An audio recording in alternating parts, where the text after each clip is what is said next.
Olá, amigos do canal Fatos e Cultura. Estou aqui com meu amigo Lívio Oliveira, que ele é meu confrade do Instituto Histórico e Geográfico do Rio Grande do Norte. Ele é membro da Academia Norte-Rio-Grandense de Letras e é um especialista em café filho. E hoje ele vai falar sobre o aludido homem que nasceu no Rio Grande do Norte e chegou ao cargo máximo da nossa república, que é a presidência do Brasil.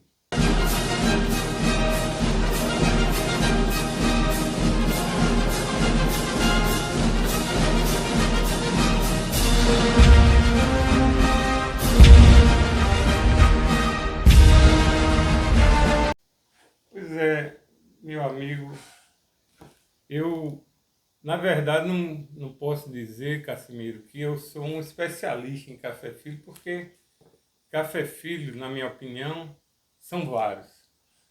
É um homem que tem uma personalidade multifacetada, uma história plural, e ele teve durante a vida e a vida política dele fatos e fatos e fatos que fazem com que a gente muitas vezes perca até o caminho para encontrar a realidade que se passou com ele. Inclusive, eu falo do ponto de vista mesmo das muitas saídas dele do Rio Grande do Norte. Ele que fez um périplo pelo mundo, nos primeiros momentos, por conta de uma espécie de exílio político, tanto no início da sua participação política aqui no Rio Grande do Norte, como depois, na fase do Estado Novo.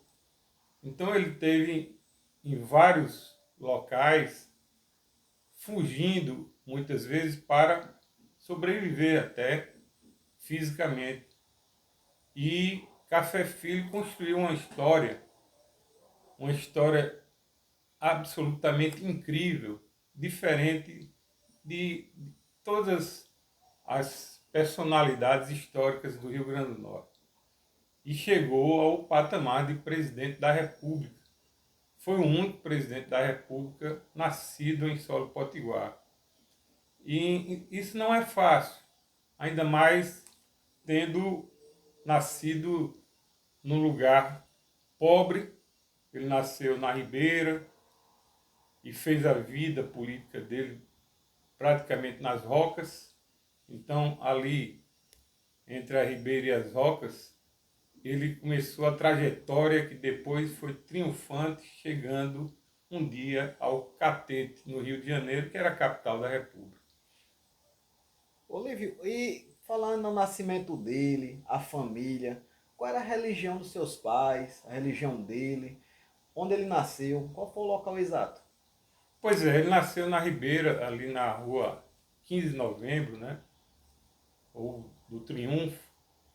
E essa casa ainda existe lá, ela está completamente descaracterizada, mas ainda existe e é até importante que as autoridades possam recuperá-la para que uma das lembranças, uma das memórias históricas de Café seja refeita.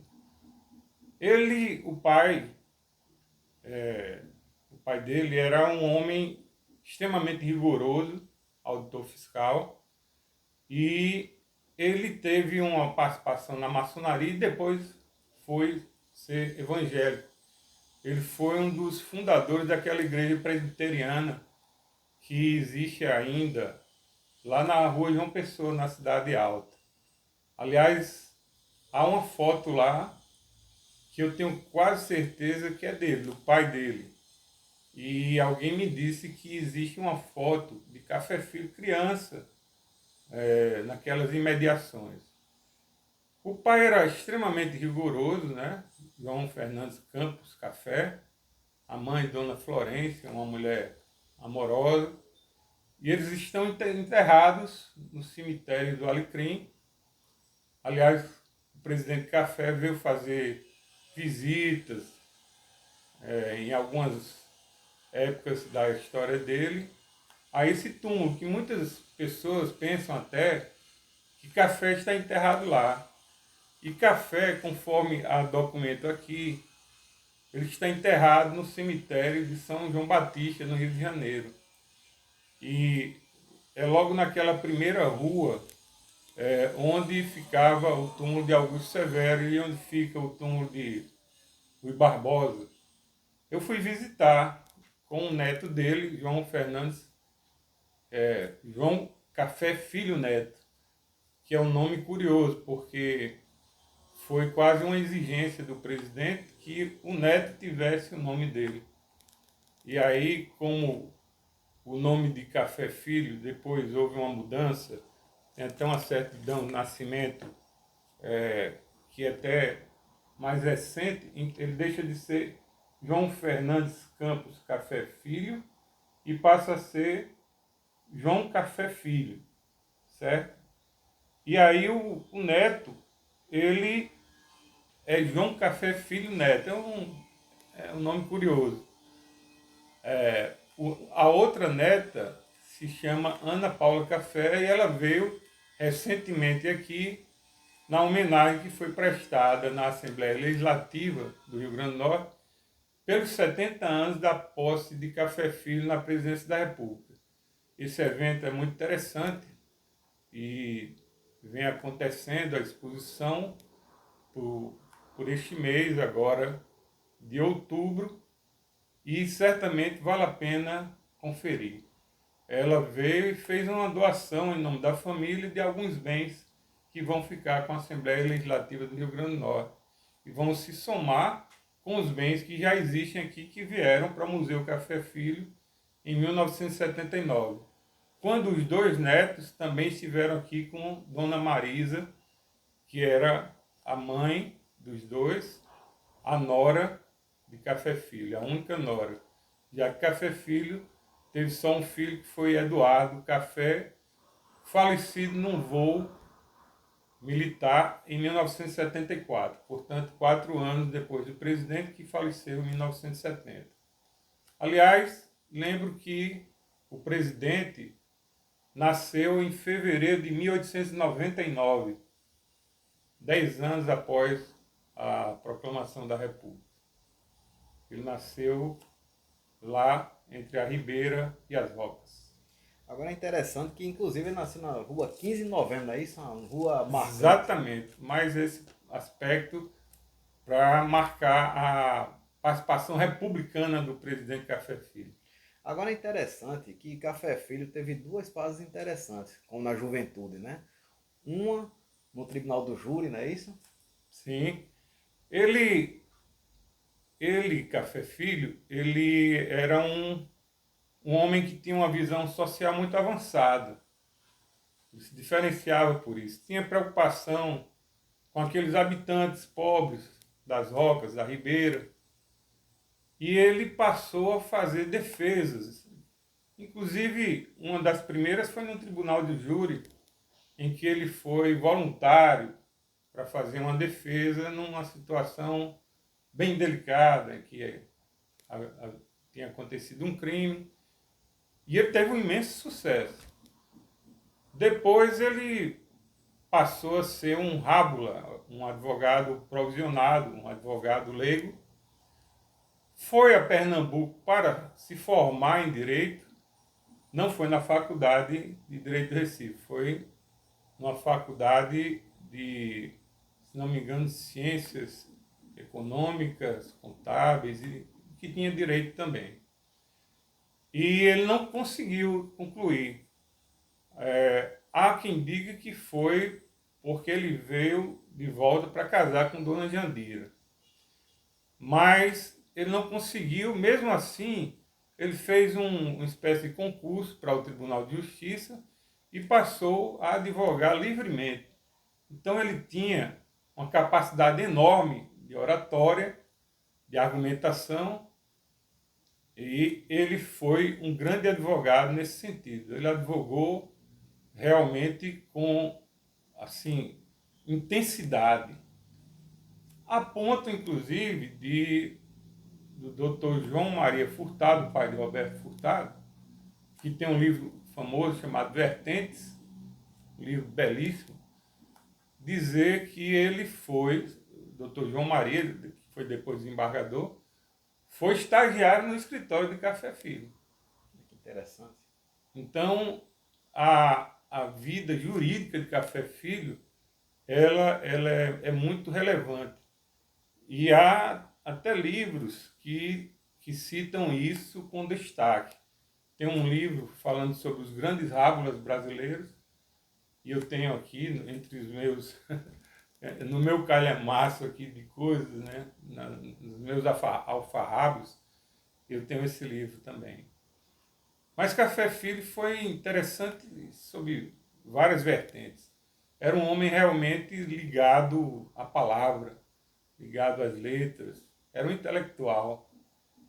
Então ele não foi um político comum, ele tinha uma profundidade humanística muito grande. E aí você falou sobre a religião do pai. Ele teve, sim, respeito pelas religiões todas. Ele cita no livro dele, do Sindicato ao Catete, que é em 2 volumes, é uma obra importantíssima para se conhecer a história de Café Filho. Ele cita o seguinte fato: eu bebi de todas as fontes das religiões, respeitei todas, inclusive participou do Congresso Eucarístico Internacional em 1955 como presidente de honra, né? E ele honrou essa participação. Mas ele se dizia, nesse livro, ele se diz, nesse livro, um ateu ou agnóstico. Ou seja, apesar de respeitar todas as religiões, ele não tinha uma crença definida. Então, talvez até em face do grande rigor do pai dele. Aí eu vou lhe contar uma história. Por exemplo, esse rigor religioso do pai dele fez com que ele fosse impedido de participar de algo muito interessante que ele, mais uma vez, como alguém que sempre está à frente, ele organizou para Natal, para o Rio Grande do Norte. Foi um jogo entre um time do Rio Grande do Norte e um time de Pernambuco. Foi o primeiro jogo interestadual de futebol que teve no Rio Grande do Norte. Então ele trouxe o esporte, já que ele tinha vivido no Recife, ele trouxe o Esporte Clube para cá para jogar com o ABC. Né? E ele foi impedido de ver o jogo pelo pai dele, para você ver o nível de rigor que o pai dele tinha. E isso certamente trouxe para ele um grande desconforto. Esse jogo foi na Praça Pedro Velho, a nossa famosa Praça Pedro Velho, que alguns chamam de Praça Cívica. Agora é interessante que é justamente isso que eu ia falar. Primeiro, o lado na época da juventude, o lado dele, que era um intelectual, um rábula. Ele ajudou a defender muita gente. Essa segunda, justamente a fase do desporto, que Café Filho tinha. Né? Inclusive, qual é a participação dele no futebol potiguar? O que é que ele andou fazendo por aí? Olha só, ele é conhecido o fato de que ele foi goleiro do Alecrim. É interessante que ele não cita o nome do Alecrim nas suas memórias. Mas ele diz, sim, que foi goleiro de um time importante aqui do Rio Grande do Norte e todos atribuem esse fato ao Alecrim. Foi um goleiro, ele mesmo reconhece que foi um goleiro que não tinha muito talento, que num só jogo teria levado mais ou menos uns 10 gols. Isso ele diz nas primeiras páginas do livro. Ele chegou a ser fundador? Ele foi um dos fundadores, se não me engano, em 1915, né? Porque o Américo, o ABC e o Alecrim, eu tenho a impressão que foram fundados no mesmo ano. E ele foi, sim, um dos participantes, se não naquele primeiro momento, mas logo nos anos posteriores ele foi um dos dirigentes do Alecrim. E depois ele foi dirigente de um clube chamado Esporte Clube Natal. Nesse Esporte Clube Natal tinha futebol feminino.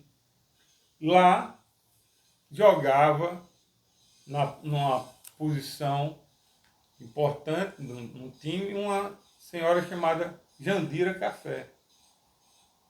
Ela conheceu Café Filho, eles se conheceram no campo de futebol. E daí surgiu a paixão e o casamento. Então, isso é algo também muito interessante. Aí eu lhe digo uma coisa muito interessante também sobre a questão do futebol feminino. Durante o Estado Novo, Vargas teria proibido o futebol feminino. Então, essa é mais uma das curiosidades históricas que existem na vida de Café Filho. E durante o Estado Novo, você sabe que Café Filho foi contra Getúlio. A gente já está entrando aí num outro capítulo. Agora é interessante que o Lívio falou aqui num negócio bem peculiar, que ele foi um dos precursores de trazer na década de 20 aqui o futebol feminino para o Estado, né? Inclusive conheceu sua esposa, né? Nesses campeonatos. E outra coisa interessante, que a fundação do Alecrim Futebol Clube foi lá no Alecrim, na casa de um tenente da polícia, salvo engano, o nome dele era Tenente Andrade. E um dos filhos do Tenente Andrade era um então jovem, mesma idade, Solon Andrade. E esse camarada, anos depois, chegou a ser comandante da Polícia Militar do Estado do Rio Grande do Norte. Interessante, né? Como tudo vai entrelaçando. Exatamente. E Café Filho também foi chefe da polícia, né, no Rio Grande do Norte, num outro momento. Na fase adulta dele, como foi a sua vida, que ele acabou entrando, enveredando para o lado da política? Como foi que Café Filho foi para esse lado?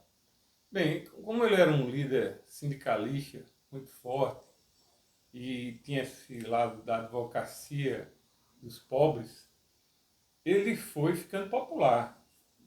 E em algum momento ele decidiu atuar na política e contra as oligarquias vigentes naquela época. Então era uma atitude extremamente corajosa. Aliás, se a gente pode destacar uma expressão sobre Café Filho, é coragem. Eu tenho a impressão que há muitas qualidades, alguns defeitos, mas a coragem não pode ser dissociada do homem Café Filho. E aí ele se candidatou a vereador, pelo menos por 2 vezes. Numa ele perdeu, na outra ele ganhou e foi cassado a bico de pena. Ou seja, retiraram os votos dele. Os governantes da época, né, não permitiram que ele assumisse.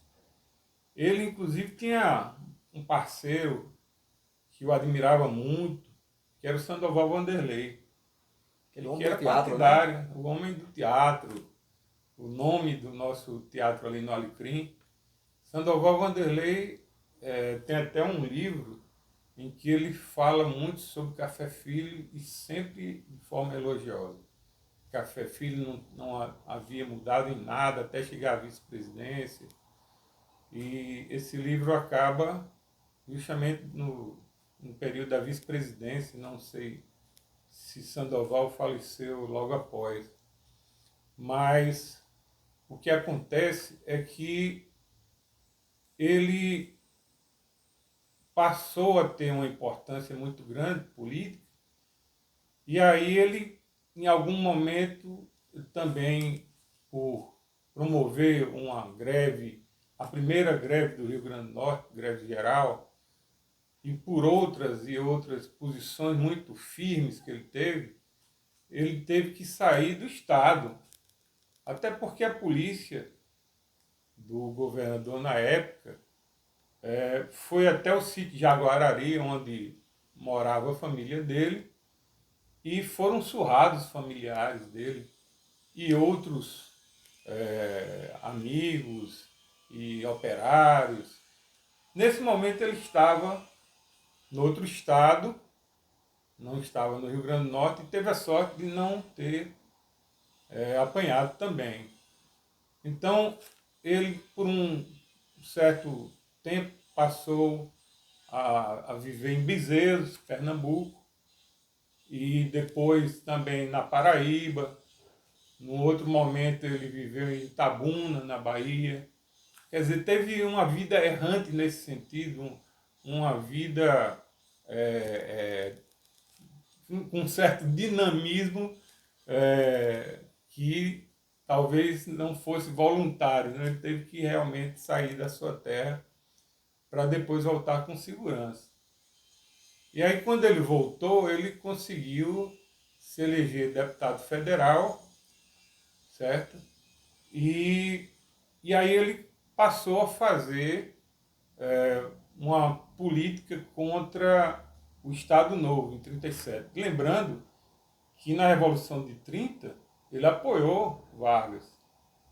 Você vê que há algumas mudanças, mas essas mudanças têm a ver mais com o comportamento do outro, dos seus adversários políticos, do que com a própria história dele, já que ele se mantinha coerente. Então, em 30, ele foi revolucionário, a ponto de ter sido também delegado de polícia durante um certo tempo. E em 30, quando veio antes mesmo do Estado Novo, ele já se posicionava contra as medidas autoritárias de Vargas. Aí veio o Estado Novo, ele foi para a Argentina. Primeiro para Buenos Aires, onde não aceitaram que ele ficasse lá, por uma série de razões de natureza política também. E aí ele foi para Córdoba. Certo? Em 38, ele voltou para o Brasil sob, sob a possibilidade, a condição de que ele não seria preso. E aí ele voltou a fazer política, né? Mas tempos depois, porque ele estava proibido de fazer política, era a condição para que ele estivesse no Brasil. Aí ele voltou a fazer política mais adiante, principalmente com a queda de Vargas em 1945, e ele foi eleito deputado constituinte. Outra coincidência, ele foi eleito deputado e Vargas senador. Então eles participaram da mesma legislatura e desse processo constituinte que culminou com a Constituição de 1946. Agora uma pequena observação, voltando aqui um pouco, né? No período da Revolução de 30, né, que Café Filho acabou rompendo com Vargas, outros chegaram a romper. Um deles foi Juarez Távora, não foi isso? Sim, sim. Vários outros chegaram a romper. E outra pergunta, o sindicato dele, onde é que funcionava? Se foi o primeiro do Estado, se existiam outros, como foi? Ele sempre foi pioneiro. Agora, o sindicato mais importante é onde hoje fica o Museu Café Filho, que está fechado e que a gente deseja que seja reaberto e tem feito todo o movimento para que isso aconteça. Ele foi fundado, o museu, em 1979. O sindicato é um prédio bem mais antigo e foi antes uma residência de uma família abastada, depois passou a ser o sindicato, e lá era um sindicato geral e que defendia causas de diversos trabalhadores. E ali foi uma sede extremamente importante para tudo que veio depois na história do café. É interessante você estar falando aqui já do período que ele era deputado federal e constituinte, né, na mesma legislatura de Getúlio Vargas, né? A gente falou sobre a sua infância, a sua adolescência, né? Falou sobre seu início, sua carreira no sindicato, né? Defendendo as pessoas mais simples, né? Bem como na sua influência no desporto, né? Até no período de jovem. Sim. Agora, nesse período já de constituinte, deputado, como é que ele trabalhava? Ele era aguerrido mesmo? Era extremamente aguerrido, era corajoso, fazia discursos importantes. Para você ver, num desses discursos, já que ele era oposicionista também do governo Dutra, ele fez com que um dos ministros de Dutra envolvido numa situação humorosa fosse demitido, certo? Correia Castro. Correia Castro. E ele tinha muita força no parlamento. E ele tinha uma voz que era ouvida por todos. Foi escolhido parlamentar do ano algumas vezes. Os jornalistas sempre o ouviam. Ele estava sempre em evidência. Então ele foi um parlamentar extremamente atuante. Extremamente atuante. Ele tinha também o conhecimento de ter sido jornalista, né? Ele foi um jornalista atuante aqui em Bezerros. Para onde ele fosse, ele tinha um jornal para trabalhar. Ele fundou jornais. Fundou jornais, né? Lá em Bezerros tinha o Correio de Bezerros. E olha uma coisa interessante lá em Bezerros, quando o jornal não existia mais, mas aí, quando ele foi guindado a condição de vice-presidente, aí sai uma edição especial, eu adoraria ter essa edição, em que se dizia assim, uma edição única, né? Em que se dizia assim, o nosso redator, Café Filho, está de licença por ter sido guindado à condição de vice-presidente da República. Era uma brincadeira, evidentemente, e esse jornal hoje deve ser uma raridade assim das maiores. Uma curiosidade, quando ele estava em Bezerros, Antônio Silvino estava preso em Recife. Ele foi entrevistar Antônio Silvino. É outra coisa que não existe assim, pelo menos nas minhas pesquisas, eu não consegui essa entrevista, mas seria extremamente importante esse resgate. Ele fez uma entrevista com Antônio Silvino na cadeia, né? Antônio Silvino, o cangaceiro famoso. Então ele teve essa vida extremamente rica, né? Para onde ele fosse, tinha um jornal a ser fundado, tinha os seus discursos importantíssimos. E, como vice-presidente, ele talvez, mesmo na condição de presidente do Senado, ele já ficou um pouco mais retraído, porque ele só tinha ali o voto de Minerva, e ele participava pouco dos debates. Mas como deputado ele era extremamente atuante, importante. Agora, Lívio, como é que Café Filho foi alçado a ser candidato a vice-presidente? Alguém indicou ele? Como foi? Pois é, existiam várias possibilidades para a composição da chapa de Vargas. Mas na época, o Adhemar de Barros era governador de São Paulo, PSP. Era um que dizia que tem uma frasinha É famosa. uma frase famosa, né? Rouba, mas faz, né? E depois foi aplicada a outras figuras políticas também. Mas Adhemar de Barros era muito poderoso e impôs o nome de Café Filho, que era correligionário.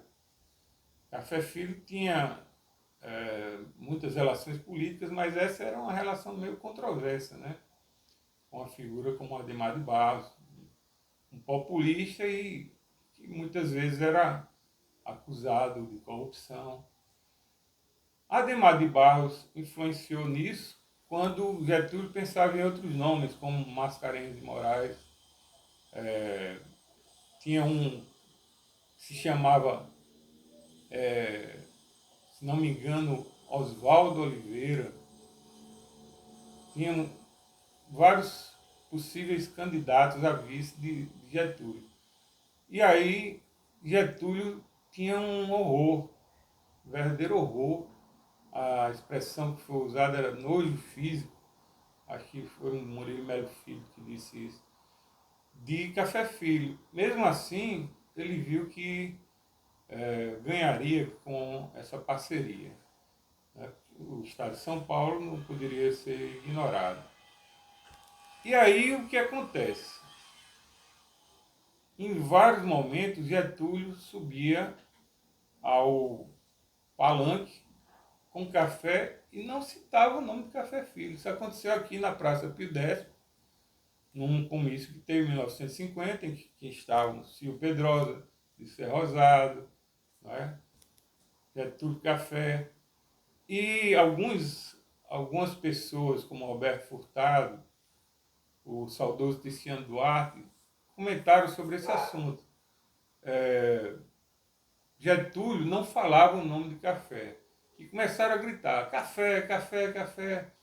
E Getúlio terminou o comício sem citar o nome de Café Filho. Ao ponto das pessoas pegarem os folhetos de Getúlio e rasgarem em praça pública. Então, só mais adiante é que Getúlio, se não me engano, no Paraná, foi citar o nome de Café Filho como parceiro. Detalhe, na época, a eleição era para presidente e para vice. Não era uma chapa que tinha os mesmos votos. Então, Getúlio teve mais de 3 milhões de votos e Café Filho teve mais de 2 milhões e 500 mil votos. Olha só. 2 milhões de votos. Mais de 2 milhões e 500 mil votos. Então, é impressionante como o café soube fazer isso, e tinha popularidade, mesmo contra, aí é um ponto que vale a pena se falar, mesmo contra a Igreja Católica, por exemplo, que fez com a LEC, a Liga Eleitoral Católica, um movimento forte contra Café Filho. Não votem em Café Filho. Distribuíam panfletos, colocavam faixas na cidade. Mesmo pelo fato dele pertencer a outra religião. Pelo fato dele pertencer a outra religião, ou de ser taxado de comunista, ou de ateu, ou assim, algo que contrariasse os interesses da Igreja Católica. A pecha de comunista quiseram colocar em Café Filho. Ele nunca foi comunista.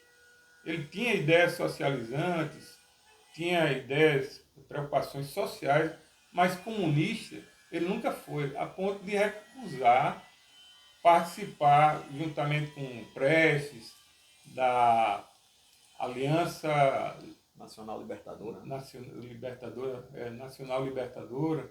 Então ele não queria ser taxado de comunista porque ele não o era. Agora você pegou aqui um ponto interessante. A gente está falando aqui a escolha do vice-presidente, onde Café Filho, daqui do Rio Grande do Norte, ele foi escolhido para ser vice-presidente na chapa de Getúlio Vargas. E detalhe, voto separado. Não era voto casado como hoje em dia. E ele foi escolhido entre vários outros candidatos fortes. Dentre eles, Mascarenhas de Moraes. A gente está falando do homem que comandou a Força Expedicionária Brasileira, o Marechal Mascarenhas de Moraes, não é isso? Exatamente. Aqui, ó. Ele teve 2.520.790 votos. E aqui no Rio Grande do Norte, quem tirou mais votos? Café Filho ou Getúlio Vargas? Aqui, me parece que Café Filho teve mais votos do que Getúlio Vargas, possivelmente também em função desse posicionamento na Praça Pio X. Então, Café Filho realmente foi um fenômeno eleitoral. Interessante. Agora, já a votação dele e a sua trajetória como vice-presidente, teve alguma coisa bacana? Como vice-presidente e também presidente do Senado, outro ponto diferente da política atual, o vice assumia automaticamente a presidência do Senado, como nos Estados Unidos. Kamala Harris é vice-presidente e presidente do Senado. Então ele era o vice-presidente e presidente do Senado. Mas lá ele tinha pouca interferência.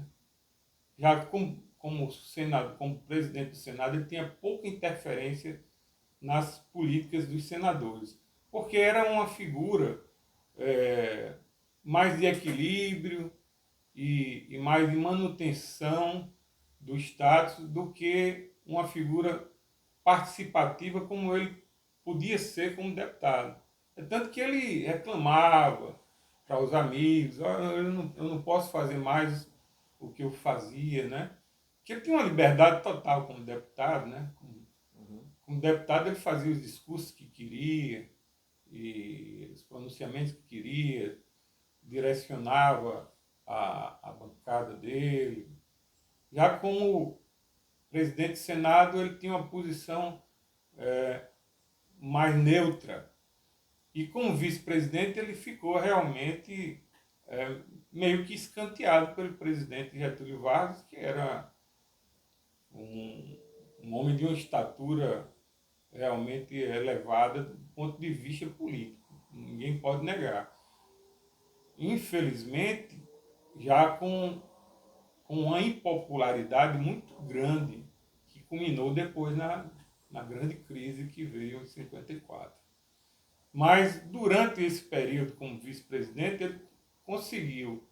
Primeiro, ele viajou muito, ele foi uma espécie de diplomata do Brasil, viajou muito por vários países, pelo menos 14 países, e também ajudou o Rio Grande do Norte nesse período. Ele fez o que pôde pelo Rio Grande do Norte. Alguns dizem que ele fez muito pouco, mas ele fez o que pôde pelo Rio Grande do Norte. Algumas obras, inclusive, com destaque para as Ocas, a Ribeira, tiveram participação dele. Isso enquanto vice. Depois veio a parte como presidente da República. E teve essa crise, né? Depois, como presidente da República, por quem está falando aqui, em agosto, Getúlio Vargas tira a própria vida, dá um tiro no peito. Aí vira uma crise, quartéis. Há quartelamento em vários quartéis no Brasil todo, porque tem uma crise muito grande, pessoas, aquela efervescência política muito grande aqui. Tem até um vídeo aqui no Fatos e Cultura falando sobre o suicídio de Getúlio Vargas. E nesse período, o que foi que houve? Até Getúlio Vargas, até Café Filho assumir o poder. Bem, houve uma crise muito grande. Lacerda era um opositor ferrenho de Getúlio, a UDN era muito forte, tinha oradores de extrema competência, Lacerda era um deles, e viviam no pé de Getúlio, né? Tinha um lado meio golpista, né? Antecipava uma certa ideia de golpe. E é tanto que Lacerda criou uma frase que era assim: esse homem, Getúlio, não pode ser candidato. Se for candidato, não pode ser eleito. Se for eleito, não pode tomar posse. E aí Vargas toma posse, Café Filho toma posse. E a coisa vai, a crise vai se alastrando ao longo dos anos, culminando com o atentado da Rua Toneleiros, que foi um atentado promovido pela guarda de Getúlio. Gregório Fortunato, que contratou 2 pistoleiros, o filho de Getúlio também, o irmão de Getúlio também envolvido, né? Se não me engano, Benjamin, envolvido nessa história. Há a criação de uma espécie de tribunal no Galeão e tudo é colocado naquilo que Getúlio vai... Que morreu nesse atentado, até um major da aeronáutica. Morreu o Major Vaz, Rubem Vaz, nesse atentado, e Lacerda disse que sofreu um tiro na perna, aparece inclusive com 2 policiais, ele com gesso, mas alguns dizem que aquilo ali foi uma simulação. De qualquer forma, morreu o Major Rubem Vaz na Rua Toneleiro, lá no Rio. E aí, o que acontece? Emerge o que Getúlio chama de mar de lama, Ele disse: eu estou afundando no mar de lama. E começa a crise mais violenta do governo e os militares começam a pensar na retirada de Getúlio. Getúlio já tinha sido deposto em 1945 pelo general Góes Monteiro, né? Depois, até também foi cogitado para ser vice-presidente de Getúlio em 50. Né? Olha só como as coisas mudam, né? E aí o que é que acontece? Getúlio se sentindo daquela forma e já com um certo ultimato, com a assinatura de vários militares, um manifesto, inclusive o Marechal Lott, Getúlio faz uma reunião que entra na madrugada do dia 23 para o dia 24 de agosto, no Catete, termina essa reunião pedindo uma opinião aos ministros, todos eles dão uma opinião, mas não são conclusivos. Ele disse assim: já que vocês não decidem, eu vou decidir. A essa altura eu já tinha preparado a carta de testamento, se recolhe aos aposentos dele, no Catete, ele morava lá mesmo, e o estampido é ouvido durante a madrugada, Getúlio se mata e começa mais uma crise gigantesca no Brasil. Então, a partir daí, inclusive antes, Café Filho tinha proposto uma renúncia dupla. Alguns dizem que Café conspirava, mas, na verdade, ele chegou a propor essa renúncia dupla e fez um discurso no Senado posteriormente dizendo isso. Ou seja, ele não assumiria. Quero acreditar que a palavra dele era verdadeira. E aí Getúlio não aceita uma espécie de licença médica, que não veio, né, pelo fato que viria depois.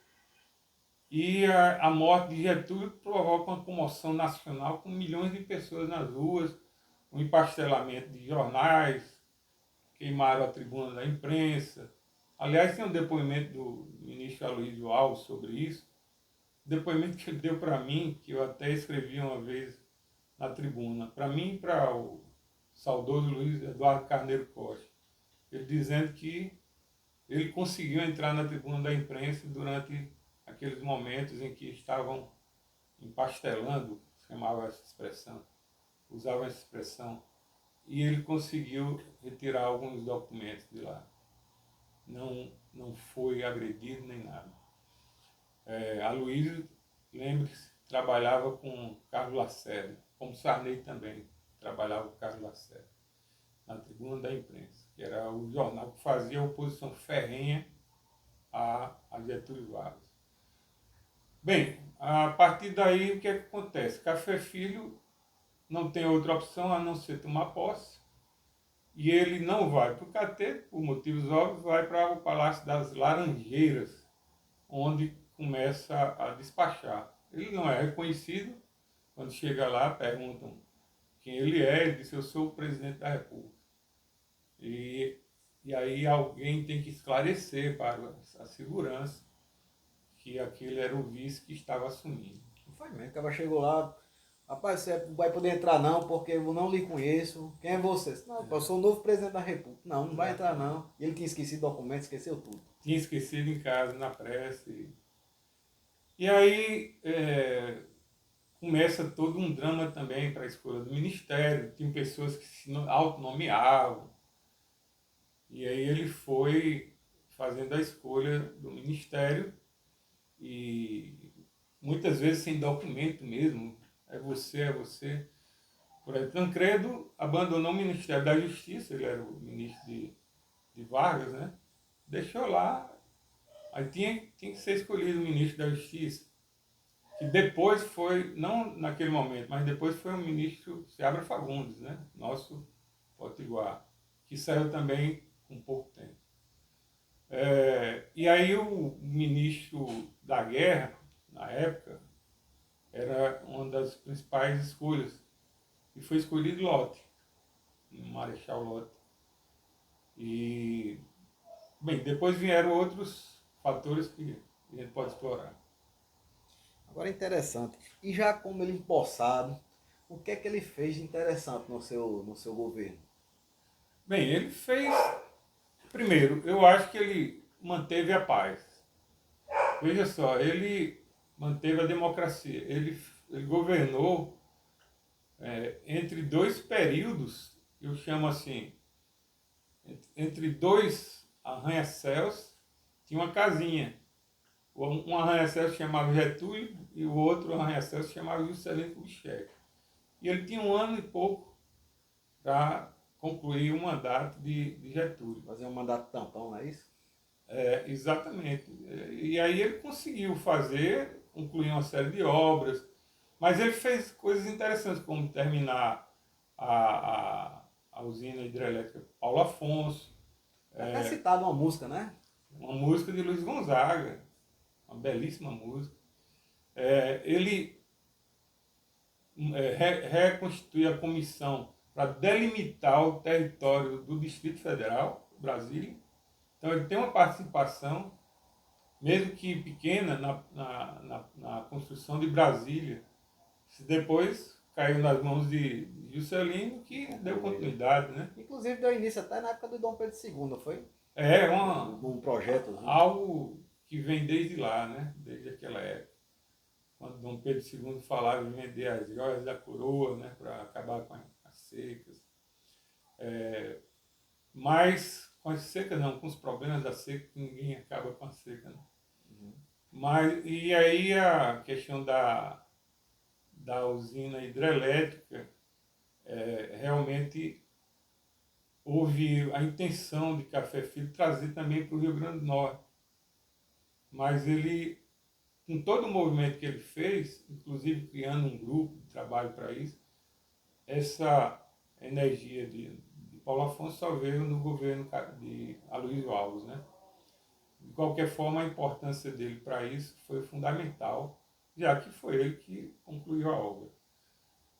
Participou também aqui do Gargalheiras, de uma etapa, né, do Gargalheiras. Passou de Gargalheiras aqui em Acari. Ele tem foto aí em livro recente publicado no Rio Grande do Norte. E ele teve várias contribuições para o Estado, ele tentou controlar as contas.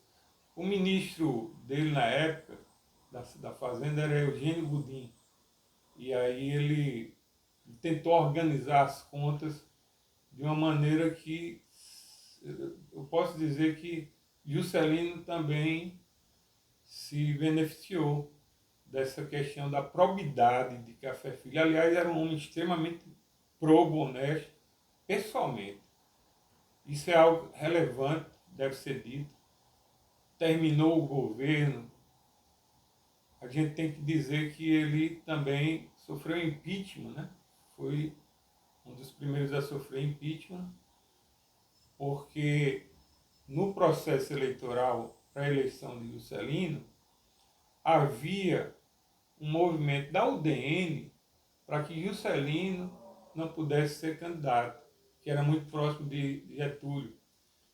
E o candidato a vice de Juscelino era Jango, também com votos separados. E Café Filho teria alertado a Juscelino que poderia haver algum problema. Eu sabia o que acontecia nos bastidores militares, mas Juscelino manteve a candidatura, foi eleito, Ivan Goulart também foi eleito como vice. Mas isso tudo transcorreu, apesar da problemática inicial de ter dito que havia uma espécie de golpe preparado, tudo transcorreu a eleição normalmente. Foi tudo democraticamente. Café Filho votou, não sei em quem, mas votou também. Tudo foi normal. Agora, Nesse ínterim houve o seguinte: Café Filho, no início de novembro de 55, sofreu problemas cardíacos, se licenciou, aí veio Carlos Luiz, que era o presidente da Câmara. Carlos Luiz era o presidente da Câmara. E assumiu, passou 72 horas como presidente, certo? Aí Lott deu um jeito de retirá-lo do poder. Foi Um contragolpe, né, no caso. uma espécie de contragolpe, porque Carlos Luiz realmente tinha umas posições mais próximas da UDN. Uhum. Eu queria deixar que eles Uhum. né, fossem, digamos, tomassem posse, né? Faltavam uns 2 meses, né? Exatamente. E Juscelino já eleito, né? Aí foi quem assumiu? Nereu Ramos, que era o vice-presidente do Senado, que o presidente era Café Filho, lembre-se, né? Uhum. Assumiu e governou até o final do período, até o momento em que Juscelino tomou posse em janeiro de 56. Ou seja, Café Filho também sofreu impeachment, porque ele quis voltar após recuperado, né? ter se recuperado, e aí o que é que Lott disse? Você não vai voltar, e houve toda uma orquestração, entre Tinha aspas. homens, né? Tinha homens na porta do apartamento dele, né? Tanque. Né? Pois é, houve uma decisão do parlamento, houve realmente um impeachment. Café Filho entrou com mandado de segurança em um habeas corpus, não conseguiu resultado, o Supremo decidiu em dezembro. A coisa já estava consolidada, já estava no final do mandato. Então, o que é que acontece? Ele não volta mais ao poder. Em novembro, na chamada novembrada, nós temos Café Filho como presidente licenciado, Carlos Luiz, que toma posse, fica 72 horas, Nereu Ramos como presidente que conclui o período, Juscelino eleito e Lott, que é considerado o presidente de fato, porque era o chefe militar que mandava na época e definia quais eram as diretrizes. Agora Então essa é a situação. Interessante que Café Filho, ele literalmente ficou em prisão domiciliar. E ele... Homens na porta, tanque na porta do apartamento dele lá, sem deixar que ele saísse. Quando ele quis voltar, Lott mandou um tanque de guerra para Copacabana, o apartamento dele era lá. Ele morava no próprio apartamento, diferente de Vargas, que morava no Catete, né? Então, ele ficou lá, isolado, durante dias, com um tanque de guerra embaixo. Até que tivesse a posse de Juscelino. Até que tivesse a posse de Juscelino. Então, foi uma situação extremamente constrangedora, mas ele conviveu com mais essa situação difícil na vida dele e depois deixou a política. E aí eu volto a essa questão da probidade. Ele era um homem sem posse, a ponto de ser visto em ponto de ônibus e alguém oferecer um carro a ele dizer que não aceitava. E mais adiante, mas bem mais adiante, o que não configura nenhuma troca, porque foi um negócio bem mais adiante, Carlos Lacerda era governador da Guanabara e ofereceu o cargo de ministro do Tribunal de Contas da Guanabara para Café Filho, cargo em que ele se aposenta antes de falecer no ano de 70. Ele faleceu em 70. Um detalhe, né? Que ele tinha um saber para tal cargo, né? Não é um cargo simplesmente, não, vou dar a você por isso e por isso, não. Ele tinha conhecimento e era um homem extremamente inteligente, operoso. E aí ele também aproveitou para fazer as memórias dele nesse período, O livro Sindicato ao Café, né? Do catete, do Sindicato ao Sindicato Catete. ao Catete. Em 2 volumes, aliás, um livro premiado na época. Premiado, muito vendido na época. Agora, interessante que você falou aqui sobre a passagem dele, né, na presidência. E tem um fato legal, né? Que ele se reuniu com os irmãos Vilas Boas, com o Marechal Rondon. Daí saiu o quê? É, ele foi um homem extremamente ligado às causas humanísticas, às causas culturais e tal. E isso fez com que o Parque do Xingu fosse delimitado, né? Houvesse a destinação daquela área. Mas ele se importava com muitas coisas interessantes da nossa cultura, da nossa história, inclusive Vila Lobos, uma das poucas premiações nacionais de Vila Lobos, uma medalha importantíssima, uma condecoração, acho que é a condecoração mais importante da República, foi concedida a Vila Lobos por Café Filho. Existem fotos também que demonstram isso. Em algum momento a gente percebe até um certo preconceito. Eu quero dizer isso, deixar bem claro, que eu percebo que muito do que se diz contra café demonstra um certo preconceito por um homem nascido numa cidade como Natal, pequena, na época, vindo das rocas da Ribeira, do sindicalismo, convivendo com pescadores, com estivadores, operários de toda sorte, sendo advogado de causas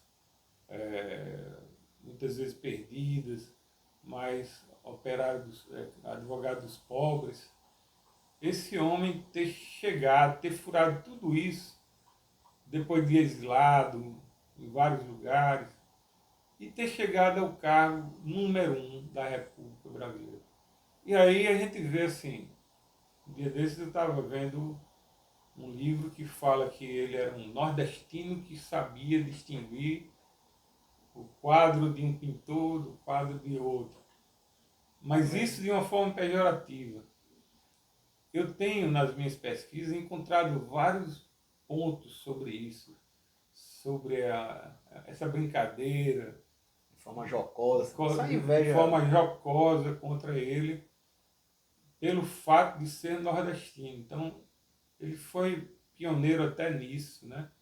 Claro, nós tivemos outros presidentes nordestinos, mas talvez ele tenha sofrido mais os estigmas do nordestino. E você falou aqui um negócio interessante, que ele veio aqui de camadas populares. Por mais que ele era uma família que vivia bem, mas não era uma família da elite, era uma família que vivia muito bem, né? Não, digamos que ele não faltou nada na vida dele, digamos que ele era como se fosse classe média alta, mas não uma família milionária, né? Uma grande família aqui no Rio Grande do Norte. E além de quebrar um pouco disso, que a gente vai aparecendo, notando que vai acontecendo várias, vai tendo uma inveja velada. E Café Filho, como você falou, no meio de dois arranha-céus existia uma casinha no meio que era Café Filho. Um arranha-céu Getúlio Vargas, o outro Juscelino Kubitschek e Café Filho no meio. E vários estados grandes, importantes, daqui, principalmente daqui do Nordeste, quantos colocaram presidente?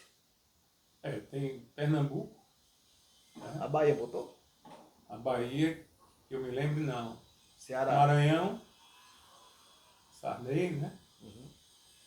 Alagoas, botou Collor e Floriano Peixoto, se não me engano, era de Alagoas. Que eu me lembre. Deodoro também, se não me engano, Deodoro também. Deodoro de Alagoas também. Que eu me lembre esse. Ceará. Paraíba, Epitácio Pessoa. Ceará chegou a colocar? Ceará, eu me lembro não. Talvez um vice que tenha assumido, mas um vice que tenha assumido por pouco tempo. Enfim, a gente está falando aqui de um estado pequeno, o Rio Grande do Norte, ter colocado em um contexto histórico daquele ali, um período de mudança de Extremamente complexo. complexo, houveram revoluções, inclusive ele, Getúlio, entrou durante a Revolução de 30, teve a questão de mudança de Constituição nesse período, houve a de 37, né, a Constituição Polar, depois a de 46, que a gente citou aqui, que Café Filho foi um dos grandes nomes constituintes, e ele foi inserido nesse meio, e acabou entrando. Então a gente vai vendo o mérito que nós temos um grande potiguar, um grande norte rio-grandense na história daqui do Brasil. E outra coisa interessante, e o que ele fez com Portugal na presidência? Sim. Ele fez uma visita importantíssima. Tem ali um livro, Diário de uma Viagem, né? Em que ele foi visitar Portugal e ele foi aclamado lá como seleção brasileira quando volta campeã para o Brasil. Então, ele foi lá e visitou Craveiro Lopes e foi condecorado como doutor honoris causa da Universidade de Coimbra. E extremamente interessante E foi o primeiro de novo, né? o primeiro presidente em anos, né? Eu tenho a impressão que ele foi o primeiro presidente Do Brasil a visitar Portugal, o primeiro Sim. presidente a receber o título de doutor honoris isso. causa. Como Potiguar, ele foi o primeiro vice-presidente, primeiro presidente das duas casas, presidente do Senado, não é isso? E o primeiro e único presidente da República. Uhum. Interessante, né? Porque nós tivemos outros, pelo menos um parlamentar que assumiu por algumas vezes a presidência da República, né? Mas foram dias. Ele não ficou 1 ano e 2 meses, se não me engano, com faixa presidencial, com ministério, comandando o país e manteve a paz, Aliás, lembrando que uma coisa interessante, ele enfrentou nesse período todo também a ditadura do Estado Novo, que era de Getúlio, né? Você vê os paradoxos do poder. Eu tenho vontade de escrever uma biografia de Café chamada Café Filho e os Paradoxos do Poder. Aliás, é uma expressão que tem na revista Time. Vou mostrar aqui, pedir licença. Ele foi um dos únicos brasileiros que foi capa da revista Time. E aqui, em algum momento, fala nos paradoxos do poder. Essa expressão eu quero usar em algum texto futuro sobre Café Filho. Mas aí, em 1937, houve a ditadura, fundado o Estado Novo, e ele, quando era parlamentar, toda vez que chegava o 10 de novembro, ele ia para o Congresso e dizia: lembrai-vos de 37. Então Getúlio odiava aquilo, né? Ele dizia: lembrai-vos de 37. E, curiosamente, depois ele terminou sendo eleito vice de Getúlio, mas já numa situação em que Getúlio governou democraticamente. Bem interessante isso. Agora, uma curiosidade, vamos fazer uma fofoca aqui histórica. Uma fofoca histórica, viu? Isso aqui é só entre nós dois aqui, não é pra ninguém tá sabendo, não. Tem um colega, uma pessoa daqui do Rio Grande do Norte, muito famoso durante a Segunda Guerra Mundial. Teve dois populares que foram famosos aqui no Rio Grande do Norte durante a Segunda Guerra Mundial. O primeiro foi Maria Boa, né? Ela tinha o famoso Cabaré de Maria Boa. E outra pessoa também aqui das Rocas, que fez muito sucesso, inclusive os americanos gostavam muito dele, foi Zé Areia. Como foi a história de Zé Areia, já com Café Filho na presidência da República? Eu não me lembro se foi na presidência ou na vice-presidência. Na vice-presidência, ele tinha uma fila do café, né? Que ele recebia os populares, e eram muitos por dia, e ela anotava os pedidos, os mais diversos possíveis, né? Alguns ele tinha condição de cumprir, outros não. Mas aí Zé Areia teria pedido um emprego. Isso é o que diz a mitologia política. E ele teria oferecido a possibilidade de Zé Areia ser seringueiro lá no Amazonas, na época estava precisando muito. a resposta de E Zare? a resposta de Zé Areia teria sido: olha, quem tira leite de pau, o resto eu não posso dizer. Então, é mais um conto do período de Café Filho, que veio desde momentos. A sua vida é muito complexa, tem momentos engraçados, momentos tristes, né? Como ele teve prisão domiciliar, teve a família dele agredida durante um período. Foi um percurso muito grande. E a gente está falando aqui que esse ano a gente está completando 70 anos da posse de Café Filho. O único norte rio-grandense a assumir o poder aqui do Brasil, chegou ao nosso maior cargo, né? Por mais que fosse provisório de um ano e pouco, né? Uma vida complexa, como eu acabei de falar. E seu legado? Como é que existe a questão do museu dele? O que é que a gente pretende fazer? Veja só, No bom sentido da palavra agora, vamos agora para o puxão de orelha aqui para as autoridades. eu tenho lutado para que o museu seja reaberto. O museu foi aberto em 1979 pelo governador Tarcísio Maia. Ele pessoalmente tinha amizade com o Café Filho. Se não me engano, ele trabalhou no IPASE, o governador Tarcísio Maia, e tinha muita gratidão. E ele fez esse museu, houve uma doação ou uma alienação de bens da família de Café. Esses bens vieram do Rio para cá, foram acomodados no museu. Eu, inclusive, tenho aqui o roteiro da época, com todos os bens descritos, uma biblioteca, óculos, cartola, uma série de objetos. E o que acontece? Ao longo dos anos, esse museu foi fechado. O prédio está preservado, é um prédio muito bom na Rua da Conceição, é onde funcionou o sindicato, em que Café Filho começou toda a sua história.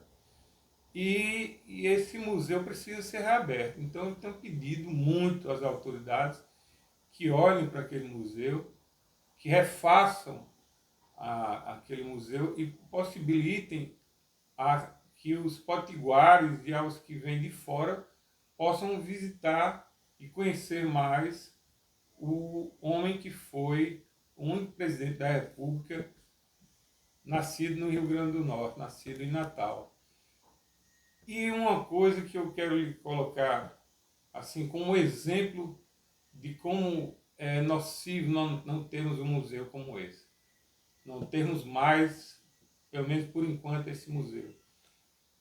Uma vez eu fiz uma palestra no Instituto Histórico, aliás, eu quero dizer que estou coordenando ainda um núcleo uma comissão de estudos sobre Café Filho. Fui nomeado por Joventina há 2 anos atrás, a presidente Joventina, para essa finalidade.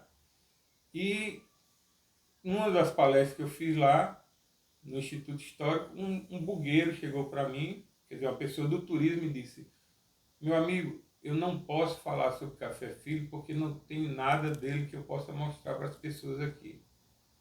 Aí eu digo: olha, tem algumas coisas, mas realmente o museu é a coisa mais importante. O Museu Café Filho é essencial para o resgate histórico dessa figura humana, política, intelectual e que representa tanto o Rio Grande do Norte. Então, não tem como a gente não fazer esse apelo milhões de vezes. Eu agradeço demais, Cassim, por você me dar essa oportunidade. O museu é essencial, não só para Café Filho, para resgatar a história de Café Filho, mas do estado do Rio Grande do Norte e a história do Brasil. Agora é interessante que em qualquer canto do mundo, a casa onde ele nasceu, que eu fui lá uma vez, fiz um shorts, né, para colocar lá no canal, no Fatos e Cultura, eu perguntei aqui a algumas pessoas e algumas que moram lá nem sabem quem foi, quem morou lá. Não tem noção da grandeza que trata. Aí fica uma pergunta, será que em outro local não seria outro museu ou algum ponto turístico da cidade? Pois é.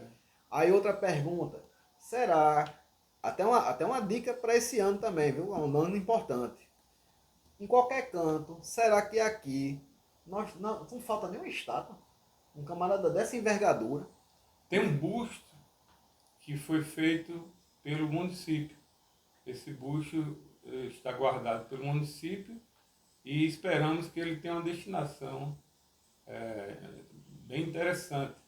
Quem sabe na reabertura do museu, acho que tem que haver uma parceria, tem que haver uma parceria entre os poderes públicos todos para o resgate da memória e da história de Café Filho. Para ver como são as coisas. Tem um busto e o busto está guardado. Busto de bronze. Busto de bronze. Qualquer canto do mundo teria uma estátua dele. Ou então esse busto estaria no monumento em várias praças que nós temos ociosas. Imagina aí uma praça, por exemplo, uma praça João Tiburcio, que está abandonada, destruída lá, de repente coloca algo relacionado a Café Filho. Outro local, uma praça bonita, que o povo está precisando disso, de praças. Exemplo que está acontecendo na Praça Pedro Velho. Lotado, segurança, população. Onde tem segurança, população. Lá meninos brincando, famílias passeando. E ali foi um exemplo bem sucedido. Então, esse chamado aqui, que nós até brinquei dizendo que é puxar a orelha dos governantes, é uma forma que a gente tem sutil, não uma forma de chegar e cobrar, que a gente sabe que dentro das limitações, tanto do Estado quanto da Prefeitura, vai fazendo. Né? Vai fazendo. Agora é só que veja com o maior carinho, né? Não esquecer do nosso grande Café Filho, não é isso? Exatamente. Essa memória, essa história precisam ser preservadas e trazidas à tona, né? Já que houve um apagamento durante um certo tempo da figura de Café Filho. Agora a gente está tratando de tirar isso aí. Isso não pode mais existir, esse apagamento. Tá certo? Então, assim, eu tenho uma honra muito grande de estar contribuindo com isso. Eu agradeço sempre quando tem uma oportunidade como essa que você está me dando de falar em prol da memória e da história de Café Filho, nosso único presidente da República Potiguar e Natalense. Tanto orgulho aqui, ó. E o Fatos e Cultura, ele faz questão de envergar aqui, ó, a bandeira do Rio Grande do Norte, a nossa bandeira do Brasil aqui, nossas cores, para falarmos do nosso país, do nosso estado. Temos que acabar com esse acanhamento, esse pensamento meio vira-latista, né? Exatamente. De achar que coitadismo, de né? coitadismo, só as coisas bacanas acontecem no local, na casa dos outros, não na nossa. Não é isso? Lívio, quais são as suas considerações finais, Lívio?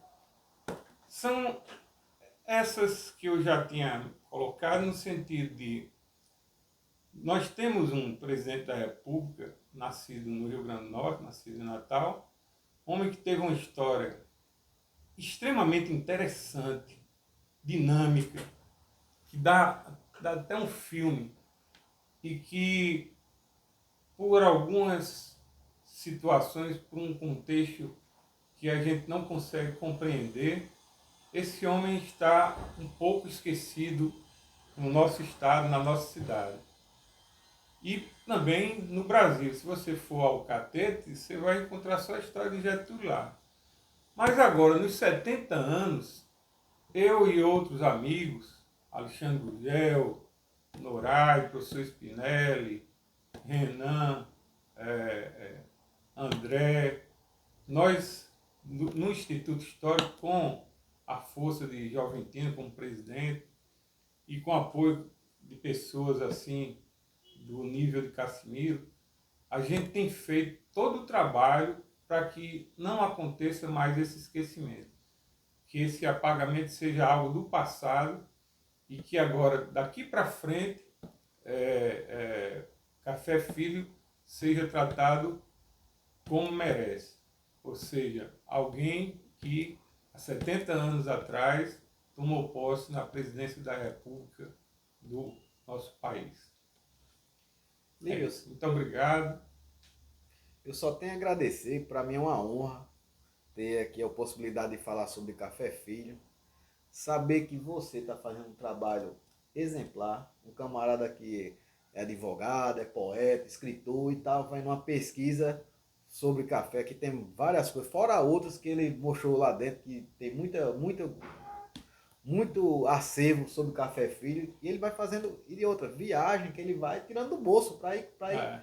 Eu fui lá conhecer. ao Rio, conheci a família. Vai lá, conhece, compra, vai lá, compra um livro, compra alguma coisa, Exatamente. né? E faz, esse aqui é um trabalho voluntário dele. E o bacana é que são pessoas que têm a maior força de vontade, toda a boa vontade do mundo para fazer um resgate histórico, né? Lívio, então a professora Joventina, do Instituto Histórico Geográfico, tá capitaneando este trabalho muito bacana e essa comissão. Então, um grande abraço para todos, só tenho a agradecer, Lívio. Muito obrigado, Cassimiro. Vamos nos encontrar mais em defesa da nossa história. Isso mesmo. Então, meus amigos, um grande abraço, fiquem com Deus e até a próxima.